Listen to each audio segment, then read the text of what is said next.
सत श्री अकाल जी। आज हम चले हैं गुरुद्वारा कर्नाटका में। यह गुरुद्वारा है विदर। तो ये नानक चीरा गुरुद्वारा है, बहुत अच्छा गुरुद्वारा है। इसके दर्शन हम हर महीने करने जाते हैं, लेकिन इस बार हम लेट हो गए। इस बार हमारे ना 2 महीने हो गए, हम नहीं जा पाए। तो मैंने कहा नहीं, हमारा जाना बनता है, क्योंकि हम हर महीने जाते हैं। तो अब बुरा सा लग रहा था, मन में हो रहा था कि हम गए नहीं। तो हम जो दोपहर के टाइम जा रहे हैं, तो मैं फटाफट नहा धो के ऐसे ही रेडी होके चल पड़ी हूँ। बाल मेरे अभी कंघी भी गई नहीं हुआ रखे। तो मैंने कहा कोई बात नहीं, मैं गाड़ी में ही कर लूँगी। तो पहले इन्होंने बोला कि पहले गाड़ी फुल करवा लें, पेट्रोल भरवा लें, क्योंकि हमें 3 घंटे लग जाते हैं जाने में और 3 घंटे आने में। 6 घंटे का तो हमारा ये टाइम होता है, और बाकी फिर हम वहाँ पे जो रहते हैं तो वो अलग है। पहले गाड़ी में पेट्रोल भरवा लें, ताकि फिर नॉन स्टॉप चलते रहेंगे, फिर हमें टेंशन नहीं होगी रास्ते में रुकने की। पेट्रोल करने लगे आगे, बाइक वाले के थोड़ी सी टच हो गई, चू चू चू चू करने लग गया। बस इतना नहीं कि खुद एकदम से ब्रेक मार दिया, और उसकी वजह से गाड़ी हल्की सी टच हुई है, जिसमें वो चीखने लग गया।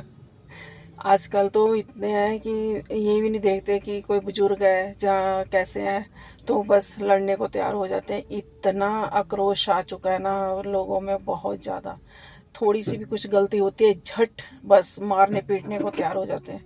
बिल्कुल नहीं रहम करते। तो बहुत मुश्किल है रोड पे जाना, सफ़र करना। और वैसे भी पता नहीं है क्या, मैंने देखा है कि आजकल सब में इतना आक्रोश है ना, चाहे बच्चे हैं, चाहे बड़े हैं, चाहे बुजुर्ग हैं, जो भी, सब में ही है। शांति रही नहीं। पता नहीं ये मोबाइलों का असर है, जहाँ लैपटॉप वगैरह का असर है, किसी चीज़ का तो असर है ही, जिससे कि जनरेशन हमारी ऐसी होती जा रही है कि हल्का सा भी सहन नहीं कर पाते अगर उनको कुछ बोलते हैं।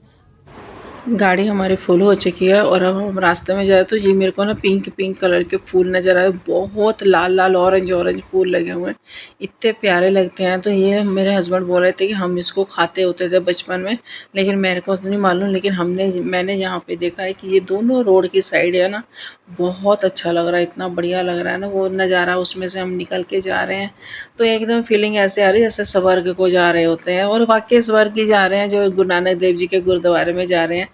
तो चलते चलते हमें ये 1 डेढ़ घंटा हो चुका था। तो फिर अब इनको था कि चाय पी लें, मेरे को ही मन था कि मैंने कहा चाय पी लेते हैं और कुछ खा पी लेते हैं, क्योंकि आगे जाके फिर हमें कुछ नहीं मिलता, आगे सिर्फ फिर रोड वगैरह ही होती है। अब यहाँ पे रुके हैं, थोड़ा चाय वगैरह पियेंगे। जब से चले हुए हैं 1 घंटा हो गया हमें चले हुए, और चाय की तलब लगी हुई है। तो मैंने कहा चलो यहाँ पे रुक के पी लेते, फिर आगे कुछ नहीं मिलता। आगे फिर सारी ना सही पहाड़ियाँ पहाड़ियाँ सी आ जाएंगी, जंगल जंगल से आ जाते हैं, खेत खेत, फिर नहीं मिलता कुछ भी।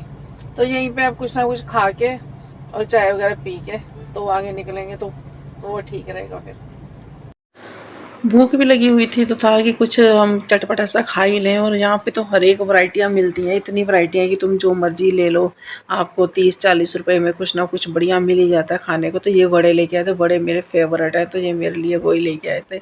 मैं जब भी उधर को जाती हूँ ये बड़े ज़रूर खाती हूँ, तो मेरे को बहुत अच्छे लगते हैं। यहाँ पे सांभर वाम्बर नहीं देते, लेकिन ये नारियल की चटनी के साथ ही खाना होता है, तो बहुत टेस्टी लगते हैं। तो फिर मैंने ये खाया और साथ में चाय पी, तो मेरा तो पेट एकदम से फुल हो गया। तो इन्होंने वो छोटे छोटे ऐसे पकौड़े से टाइप थे, इन्होंने वो खाए, तो मैंने तो अपने बड़े खाए। मज़े से खा खो के फिर हम आगे को चले हैं। तो चलते चलते मैंने आपको बोला था कि फिर रास्ते में हमें कुछ नहीं मिलता। ये तो अभी हम शहर में हैं, जब हम हाईवे पे जाते हैं तो फिर वहाँ पे कुछ नहीं होता। तो चलते चलते फिर अब हम आ गए हैं गुरुद्वारे। तो गुरुद्वारा साहिब का तो फिर नज़ारा ही अलग है ना। वहाँ पे तो इतनी बसें और गाड़ियाँ भर भर के आई हुई थी, काफ़ी भीड़ थी आज। पता नहीं क्यों इतनी भीड़ थी, लेकिन बहुत ज़्यादा भीड़ थी और बहुत अच्छा लग रहा था। तो वहाँ पे हमने फिर सत्संग सुना। वहाँ पे बाबा जी के घर आओ तो वैसे ही बहुत अच्छा लगता है, मन को इतनी शांति मिलती है, लगता है कि इससे आगे कुछ नहीं है। तो बस वहाँ पे आके तो सारी चीज़ें ख़त्म हो जाती हैं, और फीलिंग इतनी अच्छी आती है कि यहाँ से जाने को मन ही नहीं करता। सत्संग चल रहा होता है, दरबार लगा हुआ होता है, और सारी संगत बैठी हुई होती है, तो कितना नज़ारा आता है जब वहाँ पे कीर्तन चलता है ना। बहुत अच्छा लगता है। तो आपको जब भी मन करे, मैं तो कहती हूँ एक आध बार आप नानक जी रह आओ और आके इधर मत्था टेक के जाओ। अभी तो बारिश होने लगी थी तो उसकी वजह से हम वहाँ का जहाँ पे जल निकाला था बाबा जी ने, वहाँ की मैं फ़ोटो नहीं ले पाई क्योंकि बारिश इतनी तेज़ थी कि उधर को हम जा ही नहीं पाए। तो बहुत इधर अच्छा लगता है, बहुत बढ़िया लगता है।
जत जाऊं तत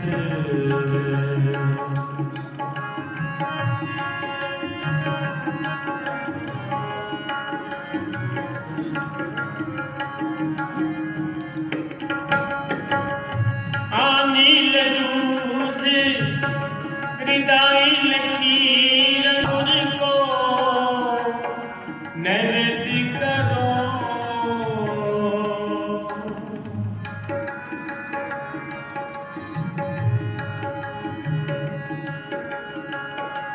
पहले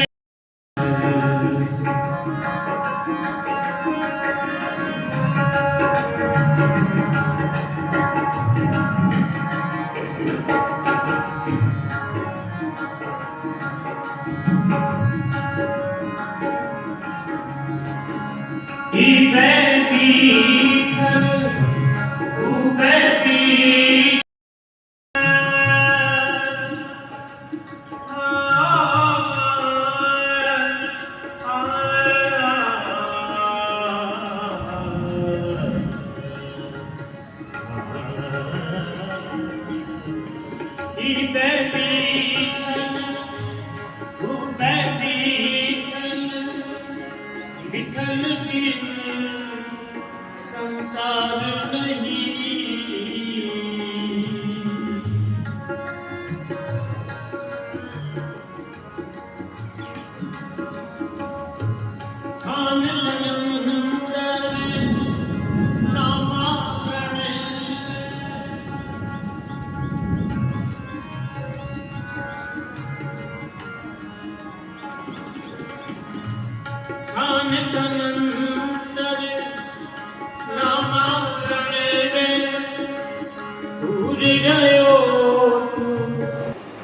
ये गुरुद्वारे के बाहर का एरिया था तो वहाँ पे भी बहुत यानी कि काली घटाशाही हुई थी। मैं तो वही देख के एकदम से हो गई थी, मैं कहा बहुत काली घटाशाही हुई है तो कितना बारिश आएगी, तेज़ आएगी। तो लेकिन वहाँ पे नज़ारा इतना अच्छा लग रहा था क्योंकि एकदम पहाड़ पहाड़ भी हैं और उसी में गुरुद्वारा बना हुआ है, तो बहुत ही देखने में सुंदर लगता है एकदम से। वाकई जन्नत का नज़ारा इसी को कहते होंगे, इसी को मुझे लगता है स्वर्ग बोलते हैं, और तो कोई स्वर्ग मैंने आज से धरती पे देखा ही नहीं है। जहाँ भी भगवान के घर चले जाएं वो हमारे लिए स्वर्ग ही है। तो ये वाकई वही है, स्वर्ग में ही हम इस टाइम बैठे हुए हैं और हम कहीं नहीं बैठे हुए। जब जब हम किसी भी तीर्थ स्थान पे चले जाते हैं तो वो मैं कहती हूँ हर एक के लिए वो एक स्वर्ग है ना। उससे ऊपर कुछ रह ही नहीं जाता लाइफ में। तो सच में तो हम वहाँ पे माथा टेका वहाँ पे, तो फिर वहाँ पे अरदास हुई, प्रसाद मिला। तो फिर उसके बाद प्रसाद खा के हम जैसे ही बाहर को निकले ना, बाहर का नज़ारा इतना था कि इतनी बारिश तेज़ थी कि बहुत ज़्यादा तेज़ थी। तो फटाफट हम वहाँ से फिर भागे।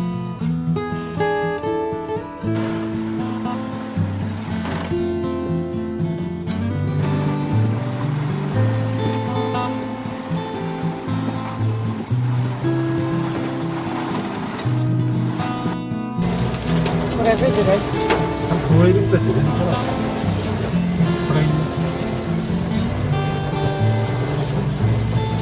थोड़ा चानन आएगा मैं हाईवे तक पहुंच जाइए आहो गौसला ही निकल आना चाहिए जो बूंदा बूंदा पैन लगी तो मैं तो जाके दसिया मैं लगा एम ही होना चल कोई नहीं चानन आएगा काली घटा चाहिए ਸੀਗੀ ਰੁਕਦੇ ਵੀ ਤਾਂ ਕੋਈ ਫਾਇਦਾ ਨਹੀਂ ਸੀਗਾ ਇਹ ਰੁਕਣੇ ਵਾਲਾ ਹੈ ਹਾਂ ਇੱਧਰ ਵਰੀ ਜਾਣਾ ਹੈ ਅੱਗੇ ਵੀ ਵਧੀ ਜਾਣਾ ਵਾ